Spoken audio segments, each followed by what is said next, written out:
18 தர்பார். வணக்கம் மக்களே. வழக்கம் போல பரபரப்புக்கும் சுவாரஸ்யத்துக்கும் கொஞ்சமும் பஞ்சம் இல்லாம ஏகப்பட்ட விஷயத்தை உங்களுக்காகவே கொண்டு வந்திருக்கோம். தர்பாரை தொடங்கிடலாமா? ஆக மொத்தத்தில் செம சீன்ல ஒரு மாஸ் சீன் பார்க்க போறோம். என்னப்பா விஷயம்னு கேட்டீங்கன்னா, தூய்மை பணியாளர்களுக்கான உணவு வழங்கும் திட்டத்தை முதலமைச்சர் மு க ஸ்டாலின் தொடங்கி வச்சிருக்கிறார். அது மட்டும் இல்லாம அந்த உணவை ருசி பார்த்து எப்படி இருக்கு அப்படின்லாம் பார்த்துருக்கிறார்.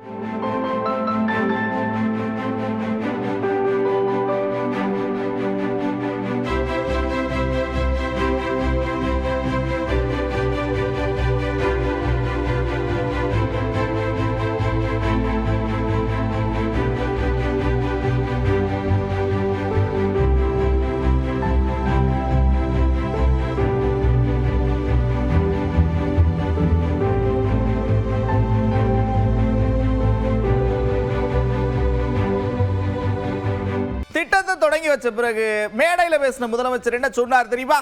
டிசம்பர் 6ஆம் தேதிக்கு பிறகு தமிழ்நாட்டில் இருக்கக்கூடிய எல்லா நகராட்சி மாநகராட்சிகளுக்கும் இந்த திட்டம் விரிவுபடுத்தப்படும் அப்படின்னு சொல்லியிருக்கிறார்.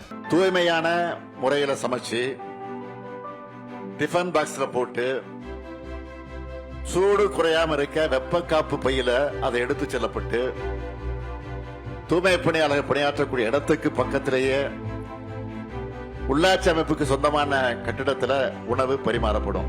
இன்னைக்கு தொடங்கப்பட்டிருக்கக்கூடிய இந்த முதலமைச்சரின் உணவு திட்டம் வருகிற டிசம்பர் 6ஆம் தேதி முதல் அனைத்து மாநகராட்சிகள் மற்றும் நகராட்சிகளுக்கும் விரிவுபடுத்தப்படும். பெருநகர சென்னை மாநகராட்சியோட 200 வார்டுகளையும் தூய்மை பணியாளர்களுக்காக பிரத்யேகமாக 300 சதுர அடி அளவில் உடை மாற்றும் அறை, கழிப்பறை உள்ளிட்ட வசதிகளோடு ஓய்வறைகள் கட்டப்பட்டு அது பயன்பாட்டுக்கு கொண்டு வரப்படும். காரைக்குடி பக்கம் ஒரு விழாவுக்காக போன துணை முதலமைச்சர் உதயநிதி ஸ்டாலின் மக்களுடைய குறைகள்லாம் கேட்டுக்கிட்டு நிச்சயமா எல்லாத்தையும் செஞ்சு கொடுப்போங்க அப்படின்னு உறுதியளிச்சிருக்கிறாரு. மக்கள் அன்பால பாசி மாலைகள் எல்லாம் போட்டிருக்கிறாங்க. அந்த காட்சிகளை பார்ப்போமா?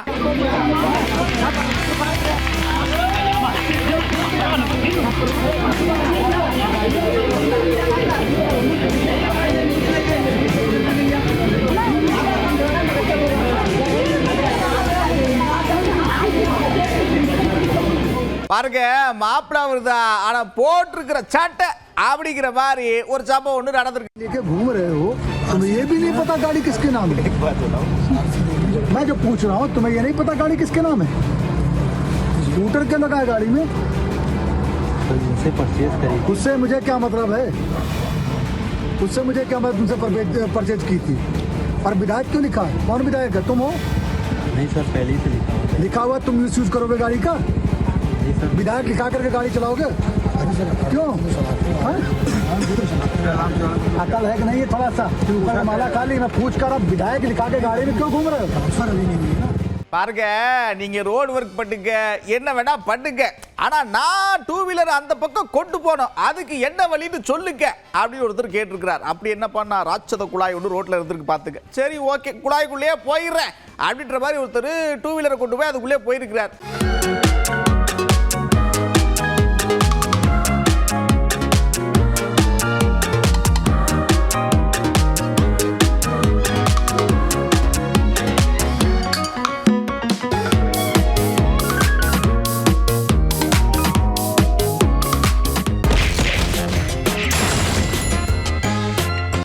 ஏகப்பட்ட ரூட் எல்லாம் பார்த்தாங்க, எதுவும் சரிபட்டு வரல அப்படின்னதும் இப்போ திமுகவை எப்படியாச்சும் வீழ்த்தணும், எஸ்ஐஆரை கொண்டு வந்து திமுக ஓட்டெல்லாம் நீக்கிட்டா நாம ஜெயிச்சிடலாம்ல அப்படின்ற கணக்குல எஸ்ஐஆரை கொண்டு வந்திருக்கிறாங்க அப்படின்னு சொல்லியிருக்கிறார் துணை முதலமைச்சர் உதயநிதி ஸ்டாலின். மக்கள் செல்வாக்கோடு இருக்கின்ற திராவிட இயக்கத்தை எப்படியாவது ஒழிக்க வேண்டும் என்று ஒன்றிய பாஜக அரசு நினைக்கிறது.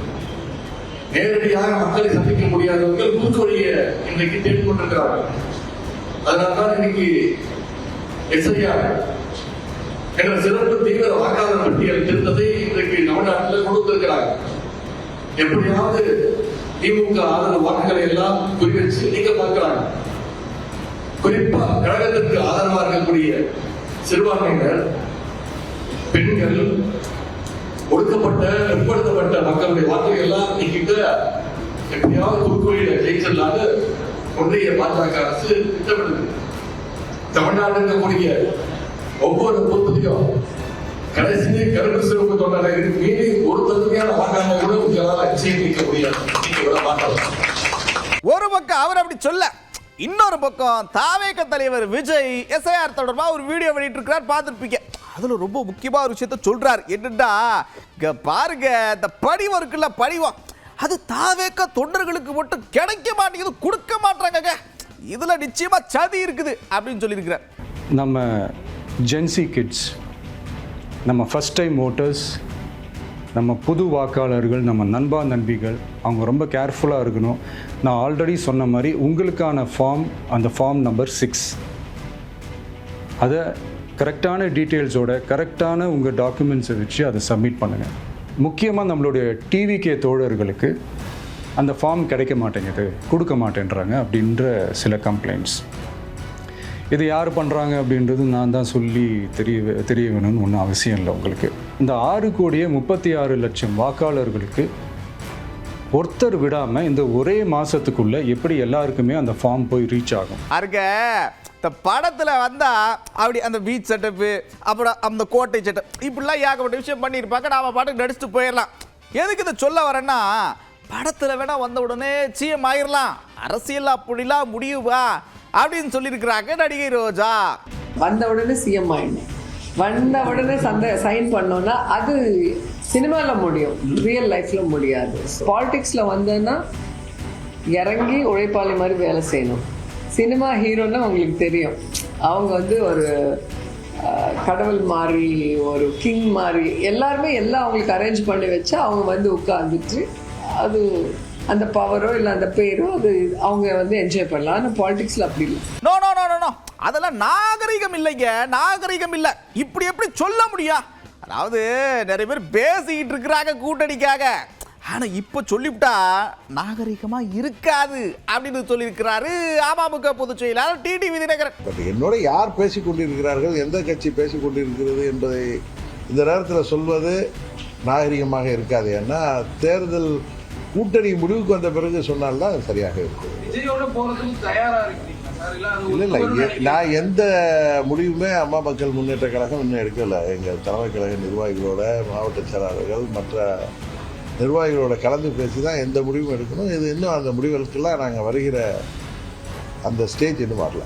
இப்படியே பேசிக்கிட்டு இருந்த அண்ணன் அடுத்து என்ன தெரியுமா சொல்றாரு? இங்க பாருங்க, நான் என்னமோ அந்த கூட்டணிக்கு போயிருவேன், அதுக்காக அதை சொல்றேன், அப்படிலாம் நினைச்சுக்க கூடாது, சரியா?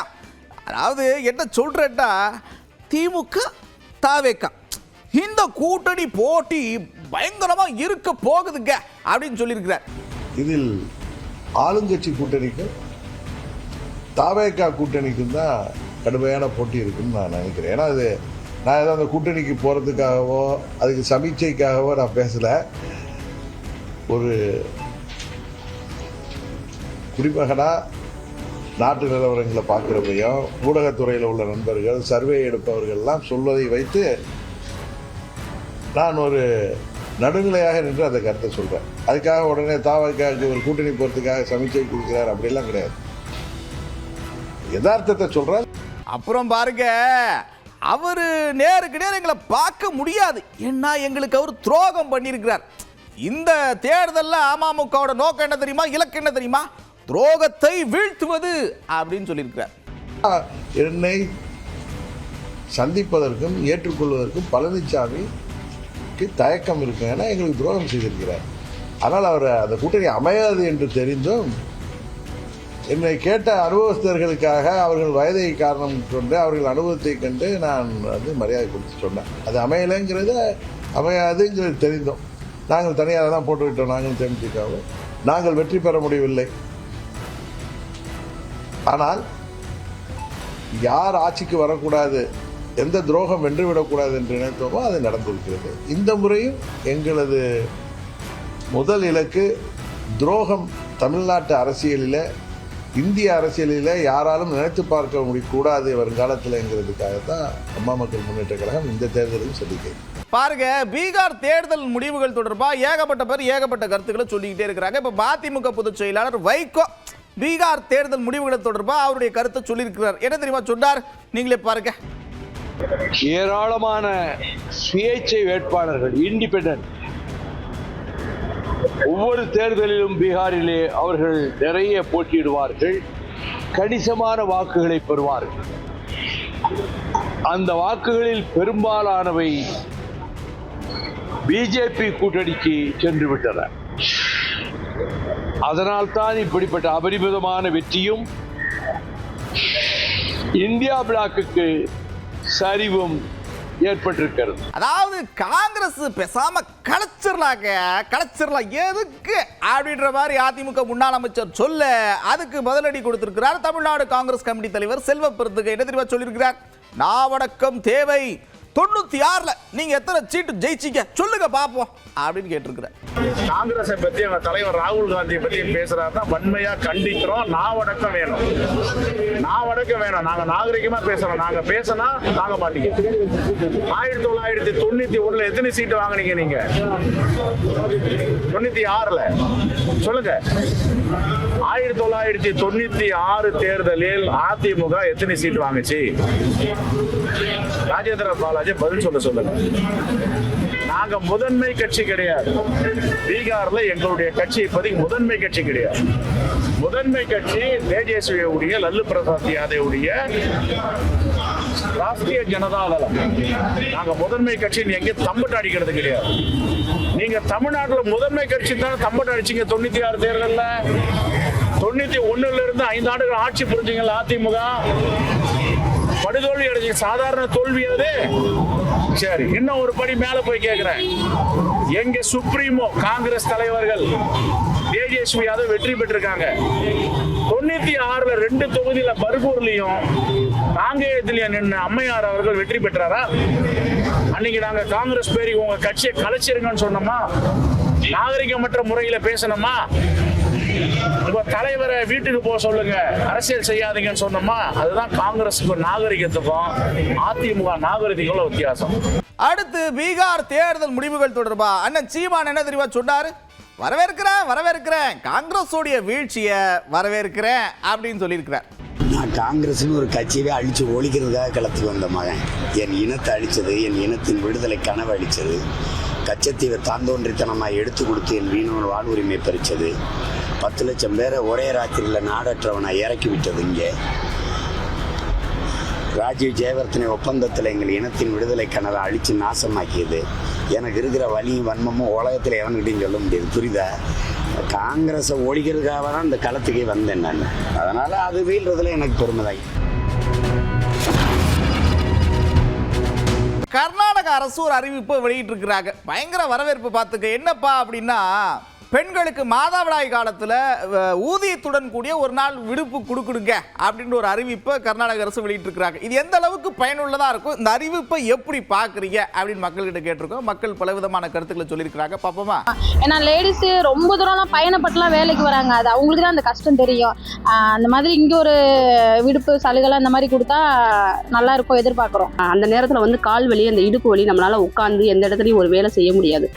சர்வீஸ் ரிலேட்டடான ஜாப்ல இருக்கவங்களுக்கு ஒரு நாள் கம்பல்சரி லீவு அப்படின்னு வரும்போது இது கண்டிப்பா பப்ளிக்கை பாதிக்கும் நான் நினைக்கிறேன். அதிகமான வயிறு வலி இருக்கும், அதுக்கான மருந்து ப்ரொவைட் பண்ணலாம். ஆனால் நாப்கின் வந்து இப்போ பள்ளிகள் எல்லாம் கொடுக்குறாங்க. அதே மாதிரி எல்லா அலுவலகத்துலையுமே கண்டிப்பா அது இருக்கணும்னு ஒரு இது கொண்டு வந்தா நல்லா இருக்கும். பெண்கள் வந்து இப்பெல்லாம் வந்து சத்து குறைபாடாக வந்து வயிற்று வலி, இடுப்பு வலி எல்லாமே வருது. பட் ஒரு நாள் லீவுன்றத 3 நாள் லீவா கொடுத்தாங்கன்னா இன்னும் கொஞ்சம் பெண்கள் வந்து கொஞ்சம் சந்தோஷப்படுவாங்க. வந்துட்டு தமிழ்நாட்டிலேயே வந்து கொண்டு வந்தாங்க அப்படின்னா இது வந்து ரொம்பவே நல்லா இருக்கும். இப்போ நாப்கின்லாம் ஸ்கூல் காலேஜ்லலாம் அதுக்குன்னு ஒரு தனி ரூம் இருக்கு சார். நமக்கு வேலைக்கு போகிற இடத்தையும் அந்த மாதிரி ஒரு ரூம் இருந்தால் நமக்கு இன்னும் கொஞ்சம் சலுகைகள் அது மாதிரி இருந்தால் இன்னும் நல்லா இருக்கும். இன்னொன்று சொல்லிக்கிறேன், கண்டிப்பாக எல்லா பெண்களும் வேலைக்கு போகணும், படிச்சுட்டு வீட்டில் இருக்கக்கூடாது. யூஸ்ஃபுல் தான், அது நல்லதுதான். அந்த ஒரு நாள் விடுப்பு எங்க கொடுத்தாலுமே இன்னும் பெஸ்ட் தான். அவங்க ஹெல்த்தை பார்த்துக்குவோம், 2வது அவங்க குடும்பத்தை பார்த்துக்குவோம். அவங்களுக்கு இருக்கக்கூடிய அந்த சின்ன சின்ன வேலைகள் அந்த ஒரு நாள்ல முடிச்சுக்கிறதுக்கும் அவங்களுக்கு ரொம்ப வசதியா இருக்கும்ன்றதுனால நாங்க ஒரு கோரிக்கையா தமிழ்நாடு கவர்மெண்ட் கிட்ட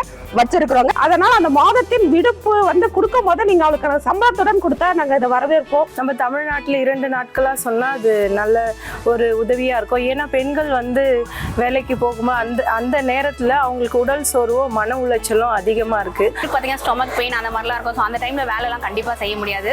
ஸோ இது வந்து வரவேற்கத்தக்க ஒன்று.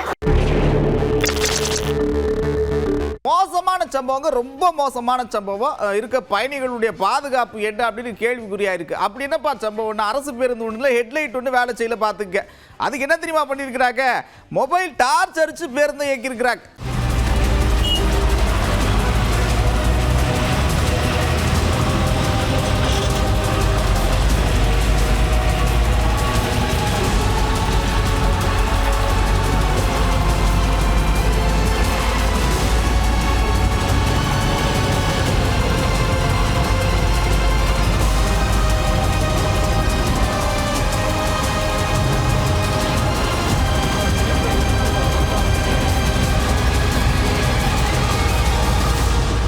ஏப்பா, வீட்டு முன்னாடி ஒரு சைக்கிள் நிறுத்தினது குத்தவா? சைக்கிளை கூடவா இப்படி கஷ்டப்பட்டு களவாண்டு போவீங்க?